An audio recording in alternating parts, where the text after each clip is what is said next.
வணக்கம்.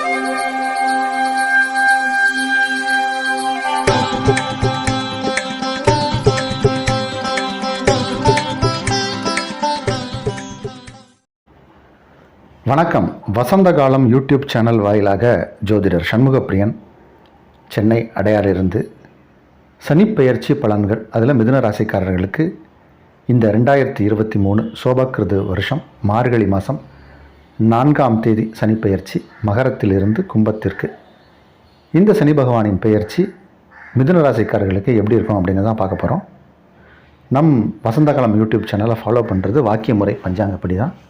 அதன்படி சனி பயிற்சி இப்போ தான் கோயில்களில் வாக்கிய முறை பஞ்சாங்கம் தான் ஃபாலோ பண்ணுறாங்க. குரு பயிற்சி, சனிப்பெயர்ச்சி, இந்த மாதிரியான முக்கியமான பயிற்சிகள் எல்லாமே வாக்கிய பஞ்சாங்கின் அடிப்படையில் தான் பயிற்சி அனௌன்ஸ் பண்ணுவாங்க. திருநள்ளாறில் டிசம்பர் மாதம் 20ஆம் தேதி மார்கழி 4 சாயங்காலம் 6:30 மணிக்கு சனிப்பெயர்ச்சி. இது இந்த மிதுன ராசிக்காரர்களுக்கு எப்படி இருக்குங்கிறது தான் நம்ம சேனலில் பார்க்க போகிறோம். உங்களுக்கு நல்லா இருக்குங்க, ரொம்ப நல்லா இருக்குது. அதிகப்படியான நன்மைகள் நடக்கக்கூடிய சனிப்பெயர்ச்சி.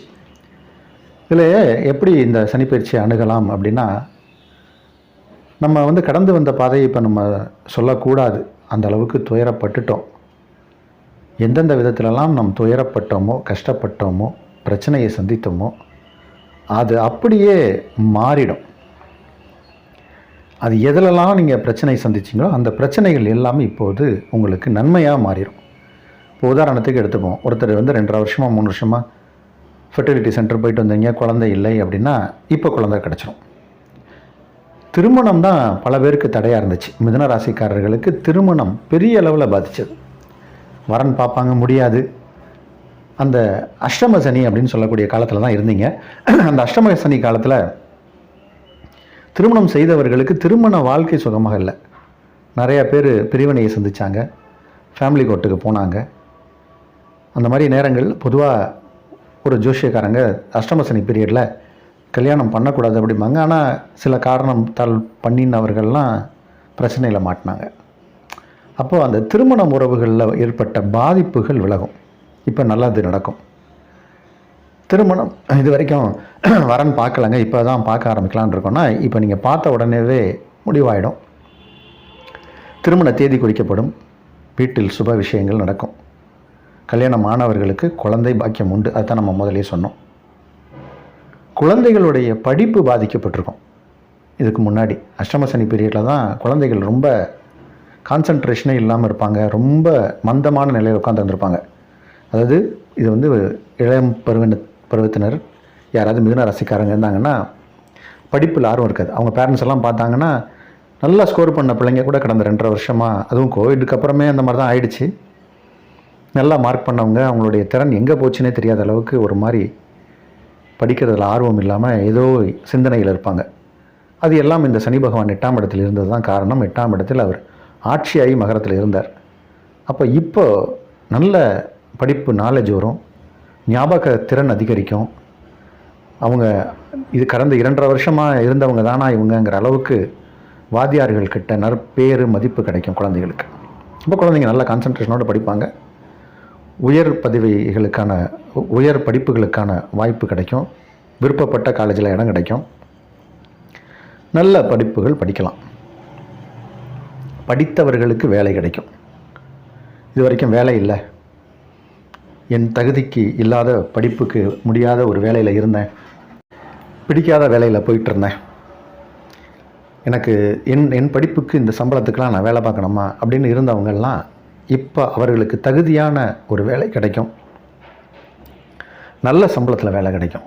வேலை வாய்ப்பு ஏற்படும். அதே மாதிரி நல்ல வேலையில் இருக்கிறவர்களுக்கு சில பேருக்கு டீப்ரமோட் பண்ண விஷயங்கள் கூட நடந்திருக்கு. பதவி இறக்கம் அந்த மாதிரி ஆனவங்களும் இருக்காங்க.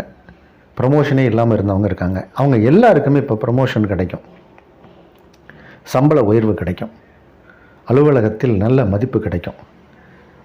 ஃபேமிலிக்குள்ளே நிறைய சண்டை சச்சரவை சந்தித்தாங்க போன 2.5 வருஷம். இப்போ குடும்பம் அமைதியாக இருக்கும். சொந்த பந்தவங்கக்கிட்ட அவமானம் போகிற இடம் வர இடத்துலலாம் மரியாதை இல்லாத தன்மை, மாமன் மைத்துனன் இந்த மாதிரி மனைவி வீட்டார்கள் அந்த மாதிரி இடங்கள்லாம் நமக்கு வந்து அவமரியாதை கிடச்சிருக்கும். அதெல்லாம் இப்போ மாறி இப்போ மரியாதை கிடைக்கும். நம்ம கடந்த 2.5-3 வருஷமாக நம்ம சந்தித்த துயரம் துக்கத்துக்கெல்லாம் இப்போ விடிவு காலம். ரொம்ப பேர் அவமானப்படுத்தியிருப்பாங்க. நீங்கள்லாம் ஒரு மனுஷனா அப்படிங்கிற அளவுக்கு எங்கே திரும்பினாலும் அவமானம் தான் மிச்சம். அதேமாதிரி நிறைய பேர் கடன் உபாதைகளில் மாட்டிக்கிட்டு இருந்தாங்க. அதிலிருந்து ஒரு பெரிய ரிலீஃப்.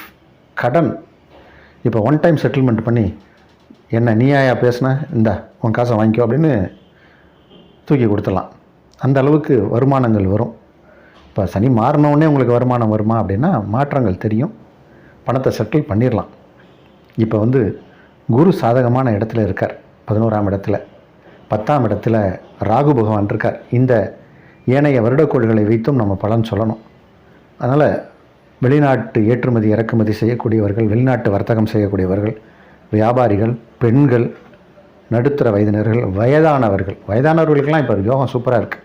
ஈஸி சேரில் உட்காந்துட்டு நேரத்துக்கு சாப்பிட்டுட்டு ரிலாக்ஸாக இருக்கலாம். அந்த அளவுக்கு உங்களுக்கு இப்போ டைம் நல்லாயிருக்கு. ஆரோக்கியம் நல்லாயிருக்கும். வயதானவர்களுக்கு ஆரோக்கியம் சீராக இருக்கும். ஆரோக்கியத்தில் நல்ல ஒரு முன்னேற்றம் காணக்கூடிய நேரம். எல்லா விதத்திலும் இது வந்து சிறப்பான ஒரு சனி பயிற்சி அப்படின்னு தான் சொல்லணும். சனி பகவானை பொறுத்த வரைக்கும் உங்களுக்கு இப்போது நன்மை செய்யக்கூடிய சூழ்நிலையில் இருக்கார். நன்மைகள் நடக்கும். சனி பகவானால் உங்களுக்கு நன்மை நன்மை நன்மை. இது எல்லா வயதினருக்கும், ஆண்கள், பெண்கள், வயதானவர்கள், அனைத்து பாலினத்திற்கும் இந்த சனி பகவான் உங்களுக்கு ஒரு யோகத்தை செய்யக்கூடிய சனி பகவான் தான். அதனால் இது ஒரு மகிழ்ச்சியான சனி பயிற்சி. ஆனந்தமாக இருக்கலாம். வாரந்தோறும் சனிக்கிழமையில் நவகிரகங்களில் இருக்கக்கூடிய சனி பகவானுக்கு எள்ளினால் தீபம் போட்டு வணங்குவது மேலும் சிறப்பை தரும்.